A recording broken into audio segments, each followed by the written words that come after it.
people in the small town of Hollow Creek believed they knew every road, every tree, and every secret. So when the old Wilson house suddenly went up for sale after standing abandoned for nearly 30 years, nobody wanted to talk about it, except Mark Reynolds. Mark was new to town, a freelance photographer from Chicago, drawn to forgotten places and old stories. The house sat at the edge of Hollow Creek Road, surrounded by dead trees and fog that never seemed to lift. Locals warned him gently at first. "That place doesn't like visitors," they said. Mark laughed it off. Houses didn't have feelings, he believed. He bought it cheap and moved in before winter, determined to restore it and document the process. The first night was quiet, too quiet. No insects, no wind, no distant highway sounds. Just silence so thick it felt heavy.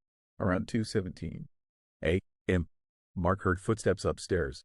Slow, careful. He froze, listening. The house was empty. He grabbed his camera and climbed the stairs, heart pounding. The hallway was dark, but the end stood a door that he was certain had been locked. Now it was open. Inside was a child's bedroom, untouched by time, dustless toys, a neatly made bed, and drawings taped to the walls.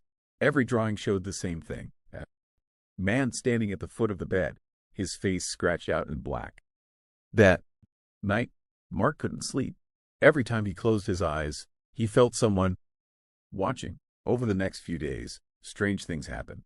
His photos developed with shadows he hadn't seen. Whispering voices appeared in his audio recordings, saying his name even when he was alone. At exactly 2:17 every morning, footsteps echoed. Upstairs, he finally asked the neighbors about the house. An old woman named Mrs. Carter invited him in and told him the truth.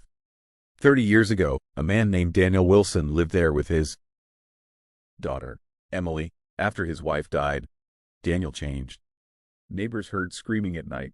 One winter evening, the screams stopped.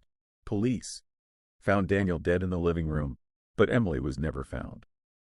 Officially, she ran away, but Mrs. Carter leaned closer and whispered, "Children don't run away into the woods barefoot in winter."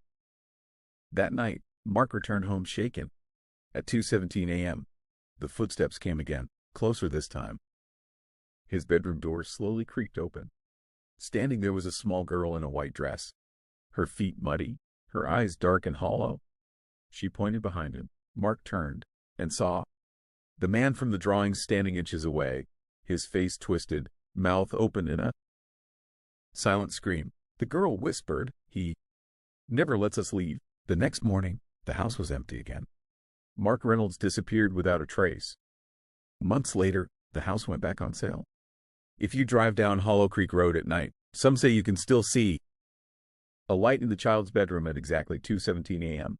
and a man standing in the window, watching, waiting for someone new to come home.